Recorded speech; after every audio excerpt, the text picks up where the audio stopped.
I have no defence for what happened last episode. I complained about lack of attacking options, and after Guller served his suspension, I forgot to put him in the match squad for the second 2 games.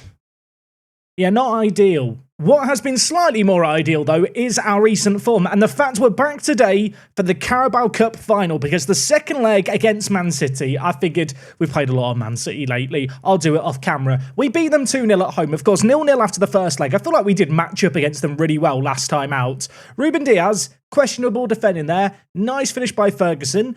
I want to claim it was a really comfortable 2-0, and statistically, it certainly was.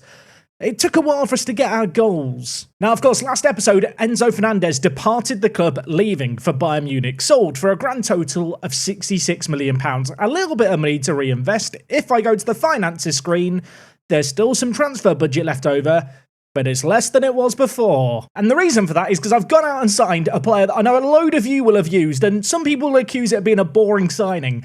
I've never used this guy in Football Manager. He's been good for a few years. Rooney Bargi joins us, the Swedish international. I hope I'm saying his last name correctly. I think it's said like Bargi and Onion Bargi. I don't know. I'm going to resist the urge to nickname him the Onion, though. Either way, we snapped him up for £9.75 million. He's got 2 goals in the Premier League already, and goals have been plenty as of late. Not just because of Rooney, but to be honest, in terms of players playing out on the right-hand side who can cut in on the left foot, he's probably one of the best in the team. Have I just uttered that line to throw some shade at Madueke? Yeah, no comment. Today, by the way, is episode number 13 of this series with Chelsea, and today, it's our first ever cup final. We have the Carabao Cup, we're taking on Mikel Arteta's Arsenal side, and after that, in the FA Cup, we're playing against Manchester United. Yes, I know we played against them last episode, but we can test something today because I've tweaked my tactic a little bit. We'll talk about that and the results since last episode, right after the intro. Now, of course, last episode, we failed to win in 3 games, and whilst they were challenging games, there was room and reason, I feel like, for concern. Our form had been pretty atrocious. I felt like we had some winnable games with the likes of Red Star, Sheffield Wednesday, even Lyon to a certain extent to try and turn around our fortunes. As you can see, we won those games. We've gone on to have a really successful month in February. There is a reason for that, and that is because I've had a little bit of a tactical rethink. And I say a rethink, you might look at this and think, Jack, it's the same tactic as before. There are some changes. So first things first, we were playing on a slightly lower tempo than we're playing now, but what I was doing was playing that lower tempo to try and get the Segundo Volante, the inverted wingback, and the wingback on the left-hand side into more advanced areas. I've added the instructions, look for the overlap on the left, and also look for the underlap on the right. Now, the underlap on the right, I'm pretty confident does apply to the Segundo Volante. Not as sure about the inverted wingback, but nevertheless, I feel like these 2 instructions, the underlap and overlap, sometimes do get a little bit confused. If you ever just mouse over, you can just read what it says here, but basically, it encourages players to hold onto the ball on occasion to allow players to make runs forward. So we kind of get the best of both here, because with the higher tempo, we're going to knock the ball around quickly in the build-up, but equally, we are going to try and get the players into the more attacking areas and slow down the play contextually to enable that. I have also got rid of the work ball into the box instruction that I'd kind of had been using on and off, and in its place, I've opted to put in pass into space. We have some really, really quick players in our team. Getting them in behind defenders feels like a sensible thing to do. In terms of in transition, not a great deal's changed here, although I have opted to switch the distribution type to roll out, which you might wonder, Jack, why would you put it on roll it out? Perry's kicking is good, but to be honest, his throwing being a 15 is equally more than serviceable, and it was certainly a preference of mine last year in build-up play to roll the ball out. I feel like it resulted in the ball being given away a lot less, which is something that we have had a little bit of an issue with. I realise as I'm explaining all of this, whilst I'm changing instructions, it's not really changing the play style too drastically. Instead, we're trying to do the same things as before, but just in a slightly different way. When it comes to instructions without the ball, not change too much here, just up the defensive line to the highest it can be. We have Joe Gomez and Wesley Fofana, who have 15 plus acceleration and speed between them. It's a similar story as well with players like Colwell. Last year, we had Thiago Silva to contend with. We have fast centre-backs now, so as a result of that, I feel like we can afford to play a higher line. If they get caught out, they should be pretty effective at chasing back. And when it comes to roles in the team, I have just changed things in the final third. We were using the attacking midfielder on support with both inside forwards on attack. With the changes in instructions we've done with the wing back on attack on the left-hand side rather than support, and obviously the Segundo Volante now on support next to a deep line playmaker, I feel like for overall balance, there is perhaps a benefit to having Sterling on support, while on the other side, we do play a little bit more attacking. It might leave us a little bit exposed on this area, but Joe Gomez can defend. I'm sure it will be fine. Now, I actually introduced those changes before the Red Star game, and we got off to some really good starts here. Naturally, slightly weaker opposition in Red Star and Sheffield Wednesday saw us get back-to-back wins in the Champions League and FA Cup. We then took on Lyon. This was an interesting game. It was the first game where we've used the new system, and I wasn't necessarily wowed by it. We didn't play particularly well in this game. We did dominate the play, not having a ton of possession, but in terms of creating a whole lot. It did take till the 94th minute for Ansu Fati to score. The finish for this goal, by the way, a really, really nice one. Ferguson to Fati, ghosting inside, lots of pressure on him, had a lot to do from there, scored on his weaker foot, gave us the win. As for the month of February, we have been unbeaten in 5. In fact, we've won all 5. That sounds more impressive than saying unbeaten. We've won every game. We're untouchable right now. Win against Brentford, 2-0. We followed that up with the 2-0 win against Man City that you've already seen. Then, Nottingham Forest got demolished. 6-0. Rooney grabbed 2 goals, which is great to see. Reece James, Ferguson, Caicedo and Fofana with the other goals in this game. The vast majority of them came in the first half. It was 5-0 at the break. What's the kind of game where every shot that you have goes in? But Ferguson really has been thriving in this new system. He is, upping his goal-scoring output just a little bit. You can see here, 6 goals in his last 20 games, but more of them than not have come in the most recent kind of 10. He got a hat-trick against Red Star, he got an assist against Lyon, he got a goal against Man City, another goal against Nottingham Forest, and then we'll come on to the Crystal Palace game. It looks like we played badly off this, doesn't it? We didn't. We played really well. Before we talk about that Crystal Palace game, which is the most recent game, the penultimate game was this one against Burnley. A trip to Turf Moor, a stadium that I went to as a child and was forced to sit on a wooden seat in the away end, and it mentally scarred me because it was December, it was cold, I forgot my gloves, my dad did not show me any sympathy. I hold a grudge against Burnley because of that. I almost held a grudge against them because of how this game played out, but fortunately for us, the referee gave us 2 penalties in this game. We were 2-1 up. They then scored this goal where Teller pulled it across to Foster, the South African forward, and it was 2-2 until the 88th minute. And as you can see, he scored his penalty in the 89th minute. Morgan Sanson got injured in the 89th minute. He actually got injured giving away the penalty. I don't know if I've ever seen this before. He gashed his leg, for those wondering. But yeah, gave away a penalty, got injured, had to go off the pitch. They finished the game with 10 men because of that. Yeah, not a great day for Sanson. In our most recent game, we beat Crystal Palace 4-1. I got a tad bit complacent. I'll admit it, I went away when it went to 4-0 in the 58th minute. That's why no subs were made. Look, don't pretend you've never done that at home. They scored while I was away too, but we won the game. We have got a couple of players missing for today's game. Mason Mount is going to be suspended for the EFL Cup final, and Nkunku is also out injured, out for 4 to 12 games, got injured in our most recent game. Ansu Fati has also had an injury as of late. Always makes me worried with these injury-prone players when they do pick up something. He strained his hamstring, has missed the last 3 weeks. The good news for us is he should be fit just as Nkunku's got injured. Anyway, our first game today is this big match against Arsenal. Their media prediction going into this season was 3rd. Last year they had a really good performance finishing 3rd, of course. The year before that they finished 2nd in real life. This time around though, they currently trail us by 14 points with 10 games left. So this is the kind of game that might do or die Arteta's job. He needs a win here. I want to win here more.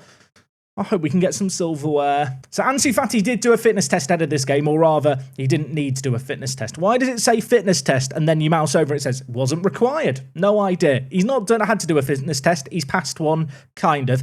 Condition isn't 100% there, but I think we have to risk him in this game, especially because Arda Güler has not been in the best of form lately. He was amazing to start the year. We've changed the tactic and played well better as a team.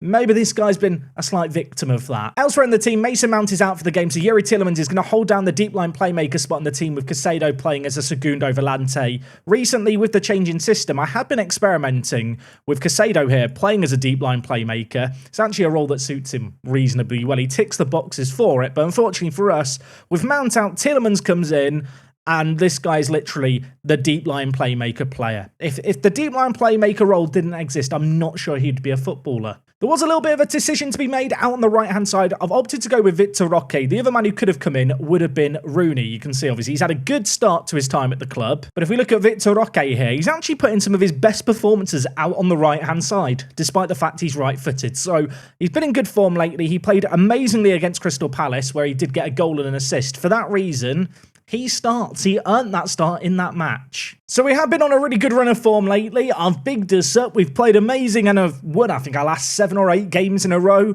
Now we have a cup final. Why does this just feel like the kind of game where the house of cards are going to come tumbling down? I mean, I'm going to hope that's not the case. They have a throw-in, though, on the far side. And as much as they are down in 6th, Arsenal are actually very, very good in Football Manager this year. It's our first trip to Wembley in the 2024 match engine. I'll be honest, it looks kind of the same, but at least the pitch looks slightly better texture-wise. One day they'll have an arch for Wembley. Maybe. Probably not licensing.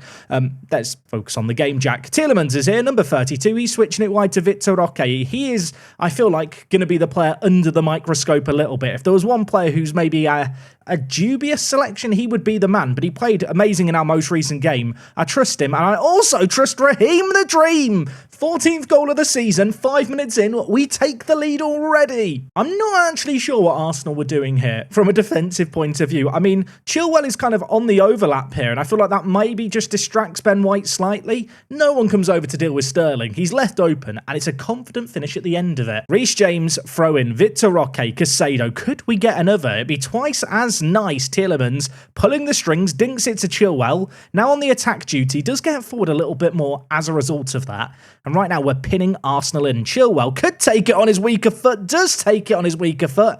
Keeper makes a really good save. Have still got the set piece though. Reece James, he's put in a few assists this year. Could he add another one to the collection here? No. Saliba heads out for another corner. Okay, the short corner routine. I know what's going to happen. I can tell because I don't normally send a player short. Ansu Fati whips it in. Back post. Fofana's under it. Comes down. Victor Roque hits it on the volley. For a moment, I thought his name was going to go up in lights. It was going to be his time to shine. No, he's absolutely flubbed his lines. So far, so good. We are on the attack yet again here. Caicedo may be fouled from behind, not given, but Tielemans wins the ball in a great area. And Victor Roque, he's getting closer. 10 minutes left of this first half. It has been one-way traffic. We've not had that much of the ball, but to be honest, you can see from the average positions, Arsenal are having a lot of the ball deep in their own half. They're not really getting forward. As for ourselves, we've been defending on the front foot, and whilst maybe Arsenal came into the game a little bit and we slowed down, we're a goal to the good. Not really got anything to complain about. That said, you know what team talk I'm about to use. That's not good enough. Unacceptable, do better. Okay, we have a free kick that we need to defend here. Well, I'll be honest, I thought that was going to be a cross into the box. It's almost a selfish effort by Oyarzabal, but fortunately for us, it's gone over the crossbar. We've played an hour here. Fati's been playing well, but he is coming back from injury. I'm going to bring in Arda Güler. Elsewhere, Victor Roque. The gamble's not really worked out, but I wouldn't say he's played badly. Chilwell's not having the best of games ever. Going to bring in Cucurella out on the left-hand side. We'll make a triple change for now. There's still 30 minutes left here, so probably should keep a couple of cards up my sleeve in case I need them. Arsenal in the second half have started to do it a little bit more, and yet they've not really had any meaningful highlights. They've had that Oyarzabal free kick. We've not created as much as I would like, but defensively, we have made a habit of clean sheets with the system change, in spite of the fact it perhaps is slightly more attacking. What would be good, though, is if we could get, that extra goal just to keep me calm. What would be less good is if we concede here. They've got plenty of players forward. This game, of course, would go to added time, but not if Nketiah's finishing is going to remain like that. That was an atrocious effort on goal. He skewed his lines. But, alas, with 5 minutes left, we're into another highlight. Caicedo breaking down the play from deep. He is now going to run on forward. Our little Segundo Volante gives it to Cucurella, who, that is a shocking pass to Tielemans. Fortunately, he works back well to win it. Arsenal with a bit more urgency with their pressing. Rooney is in a load of space here on the near side. What can he do? He gives it to James. Tielemans could pull the trigger. Does pull the trigger. Hien in goal has had an absolute Western supermare. That's probably the cup final secured. Tielemans has a habit of popping up in big cup finals at Wembley. I mean, he did it once for Leicester, but maybe it's a habit now. He's done it again here. Wasn't the most stupendous of long-range efforts. I'm going to question the goalkeeping, I think. The goalkeeper they're using is called Jakub Hien. I think that's how you'd say it. I don't know how to pronounce Estonian words. Where are their other goalkeepers? The answer to that question is Ramsdale is currently out injured. and he's their second choice. Poor squad management. No one told Arteta about goalkeeper injuries this Football Manager, did they? We are minutes away here, well, seconds in real world terms, from our first trophy lifting ceremony of the year, and here it is. We get to enjoy it. It is a Carabao Cup win. And we can enjoy the beautiful 3D. I feel like we're slightly closer to the players than we have been in previous years. Reece James, who I am questioning his skin tone. I've seen the YouTube comments. I agree. That probably needs to be updated. He's going to lift the trophy aloft. Just, imagine his face over the top of it. And I'm going to savour it. I mean, get to see my green suit and also my red trousers. Don't get to enjoy that enough really playing this game. We're Carabao Cup final champions. I wish I had a can of Carabao. That was a thing last year in Parks to Prem. I actually did go to a store and look for Carabao. I couldn't find any at Lidl. I know, tragic. So that is a really, really good win. To beat our local rivals in Arsenal is always nice. Didn't already mention it. Premier League-wise, we are looking pretty good right now. Unfortunately, none of the games that happen today really affect what's happening with us. We're 5 points clear of Man City with 10 games left. Manchester United have dropped off the pace, although they have got a game in hand on Everton, and then there's just a big scrap behind. But yeah, 5-point cushion for now. I mean, we've won the EFL Cup. We're top of the Premier League. I'm now thinking about a domestic treble. I'm now thinking about the FA Cup, which, incidentally, it's almost like I knew this was going to happen. It's what we've got coming up next. We actually play Manchester United in a few days' time, so we can't go out on the lash and have a party. I'm going to rest up the players. Going to take on Manchester United. We drew against them last episode.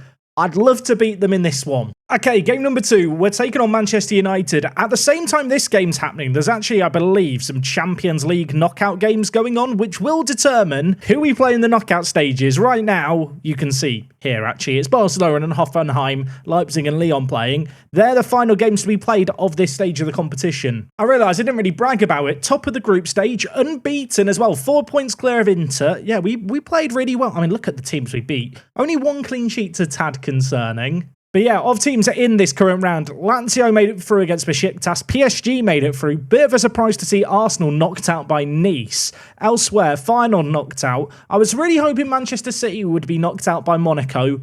They haven't been. Anyway, rather than worrying about our future Champions League opponents, should focus on this game here. Manchester United, in our previous meetings against them, we've never lost. And yeah, I feel like I've lost against them multiple times. Probably because on multiple occasions, Scott McTominay's got them results. Now, I promise I've not hired a hitman. He is actually injured for this game. I can't believe it. It's like Haaland all over again. This is how I'm going to win the Premier League. I'm just paying other teams to injure players for me. So no McTominay. Hopefully, no problem, he says with very little confidence. We have rested up the players between games. I am going to make some changes regardless, though. Mason Mount's going to come in and play as the Segundo Volante. Casado then moves across to play as the deep line playmaker out on the left-hand side. Elsewhere in the team, Ardicle is going to play at centre attacking mid. It does mean that both Tielemans and Victor Roque drop to the bench. That said, if we need them, we can call upon them. Okay, back at Old Trafford, let's see what we can have happen here. We drew against them 2-2 when we played them last episode, and to be honest, it was one of our worst performances of the season. We just looked a little bit lost. We tried to change stuff and really struggled to do anything in the game. I'm going to hope for a slightly different tale here, as Ferguson is going to be given a goal on a plate. It's 6 minutes in. We scored early against Arsenal. We've scored early again here. Who was it who did the back pass? Who was it? Who are Manchester United fans going to be sending Instagram messages to shortly? It was Diogo Dalot. He's played it back, and I think Ferguson's put that through the goalkeeper's legs. Okay, free kick in a corner here. It's Arda Güler over it, positioning himself to cross it in on his left foot. Fofana's there, free header. Probably should have done better and kept it down. It's been a lively opening to this game. Manchester United now potentially with a chance of their own. Luke Shaw with the in-swinging corner towards the near post. Varane is there. Did that ball cross the line? I mean, I have to assume it did. We had someone on the post and they got behind it, but the ball did still hit the back of the net. Who was it on the post? It was Casado. The ball was whipped in here. And, I mean, apparently that's crossed the line. I want an inquiry. Have just noticed Ansu Fati's picked up a knock. Casado's on a booking already. Those are two things that together concern me slightly. If it wasn't for the fact Manchester United had scored or one of those was happening in isolation, wouldn't be so bad. It feels like an ominous atmosphere. But that said, we are on the attack here. Raheem Sterling has flashed his shot across the face of goal. As much as I want to win the FA Cup, I don't think it's worth risking Ansu Fati with a long-term injury for. So Rooney, you're coming on again. Didn't see a great deal of him last game. Maybe he'll do more here. I've subbed on a Rooney at Old Trafford. Surely he's going to score or do something. I mean, we've signed him for less than £10 million. So whilst I do want to see my new signing shine, compared to some of the fees we've paid for certain players during this playthrough so far, I feel like for £10 million, I'm not really expecting a whole lot. It'd be nice if he did score, though. If he is going to score, it's going to be in the second half. It's half-time here. It's 1-1. They scored, and then nothing happened. Okay, not going to change anything too drastically just yet. We are edging out possession. Lack of shots on target, but we are creating stuff in this game. Because with our style of play, we're going to press. We're going to try and force errors like we did for their initial goal. Because they've not got a centre-attacking mid, I am going to change something. I'm actually going to tell Mason Mount to attack more, and I'm going to bring in Tielemans for Casado just because he's on a booking and I want to play it safe. But yeah, because they're playing without a centre attacking mid, do you feel like we can afford to just have one of our defensive midfielders, aka the Segundo Volante, just get forward a little bit more? I mean, it's an FA Cup game. I really don't want a replay. I've not considered the consequences of a replay for this episode, I realise. I'm going on attacking. You know what? I don't really have time to do a replay if it comes to that. And we already have a pretty rammed fixture schedule. Let's just go even more attacking. Although I am just going to go on to positive, I think. Sterling's been poor. Victor Roque on Newcombe, and I'm taking off Arda and Mudryk on Newcombe as well, my friend. 10 minutes left. I have gone to positive, but obviously kept the attacking duties up and put more players on attack. Going to see how that works out for us. Just a little bit more patience perhaps needed. Not overcommitting as much defensively, but when it comes to the players on an attacking duty, they are still going to get forward quite a lot. To be honest, I don't think it's actually going to make that bigger a difference. I've done that thing where you just kind of change settings for the sake of it and hope it will work. If you've never done that playing for Football Manager, have you ever lived?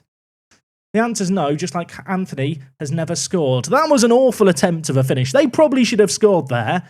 Good news, probably bad news, there's another replay and they're back in possession immediately. Luke Shaw, Casemiro, Martinez with the ball now, laying it wide to the left back. Can we maybe force another turnover in possession? Didn't create as much as I'd like against Arsenal. We've not really created as much in this game here, and Anthony finds himself in behind yet again. He's going to pull it across to Marcus Thuram, who gets his 20th goal of the season. You see, I am now caught in two minds here because I do actually want to win this game. And I could just accept the 2-1 and, you know, ignore the fact there could be a replay. I want the bloody replay. We're going to try and win this. Or at least take it to a second leg. That's probably a more realistic initial outlook. Ferguson's tired. I'm bringing in Tammy Abraham. I tell a lie, I'm not. Apparently there's only 4 subs in the FA Cup. Why is there only 4 subs in the FA? Oh, I've used all my stoppages. Jack, you numpty. Okay, Mudryk. Mount, up you go. Mace, you can go and attack. Tielemans, you're kind of now just a quarterback kind of thing. I'll change the wing backs to support to try and provide some balance. But at the same time, we have to gamble with things now, don't we? I realise. Going to have to up the passing directness here. We'll look for the overlaps. We're going to try and get the ball forward. How long is left of this game? How much added time is there going to be, Mr. Referee? 3 minutes! There's a highlight. Now, I do realise there's basically 3 players back for us when we don't have the ball. So this is very much a gamble, but it's a cup game. There's no goal difference. We might as well go for the jackpot. Mason Mount gives it to Rooney. Can he do it? Can he score a bicycle kick? He plays inside to Mudryk, who I'm convinced is offside. He's definitely offside. I'm not even going to celebrate it. I'm just annoyed. Does he not understand the offside rule? You're like the fastest bloke in the Premier League. You don't need to go early, lad. You could just hold your run. Why can't you just be sensible? I've just realised it sounds like I'm on the verge of a breakdown. Maybe that's because I am. It was like 5 yards offside. And with that disallowed goal, this game comes to a close. It was an even game. I do feel like 2-1 maybe flatters them slightly. Still not convinced their first shot went over the line. But yeah, this game ends with defeat. I was dreaming of getting to hear the FA Cup theme tune at Wembley. If you don't know the FA Cup theme tune, you're new around here, you might hear it one day. Today's not that day though, we're out the competition. I should be delighted, I'm like a spoilt child. We've just won a cup final, instead I'm bitter and upset about losing in the FA Cup. Elsewhere, Hoffenheim have just knocked out Barcelona, Leipzig have knocked out Lyon, and with that, I believe the knockout stage draw is going to happen soon, maybe. I thought it would show here, but it doesn't. The Premier League Cup knockout draw, though, shows the Premier League Cup. We didn't even make it out of the group. So under 21's this bad. I mean, actually, there is still a game left. They could still make it out. Probably won't, though. I realise I'm just hitting continue here. I've got Tottenham in a day's time. I feel like the Champions League draw happens around now, based off past experience, and it turns out I do know a little bit about this game. Shame it's nothing to do with tactics or being good at the game. Oh, okay, look, we get the exciting draw. I didn't do this. I was going to say I didn't do this for the group stage. Of course, there is no draw for the group stage, is there? For the new stupid format. Right, here is all the teams available. We are in the unseeded teams pot, which I think means we can only play people on the left. Don't want PSG, don't want Man City, don't want Liverpool. I feel like I could take any of the other teams. Could be digging my own grave with that sentence. Okay, we're going to start the draw, but I am going to change the speed. Right, start draw. Here we go. Oh, there's going to be, what, 8 teams to be pulled out? We don't want PSG. We really don't want PSG. Aston Villa have PSG. Good luck, Aston Villa. Okay, match 2. This is very, very serious, isn't it? Nice would be very Nice. It'd be very Nice to get Nice. Not getting Nice. Tell you what, Paolo Maldini, he is loving his role here. Look how happy his little face is on the left-hand side. Hoffenheim, that'd be a good one. We would very much like Hoffenheim. Benfica have got them. Dortmund, Leipzig, Lazio, and Man City left. I don't want Man City. I've played Man City so much this year. But Football Magic Gods, if you are real, I'm so sorry we're playing Man City next episode. I'm so angry. I can't believe it. Why am I constantly playing Man City? Why? Is Erling Haaland fit for this? Is Erling Haaland's fit? Right. I mean, not like attractive fit. I mean, he's back from the injury that we inflicted on him. Knew we should have stamped on his toes harder. We play Man City in a week's time, and then we play them again the week after. I'm not looking forward to it. It's probably going to be torturous.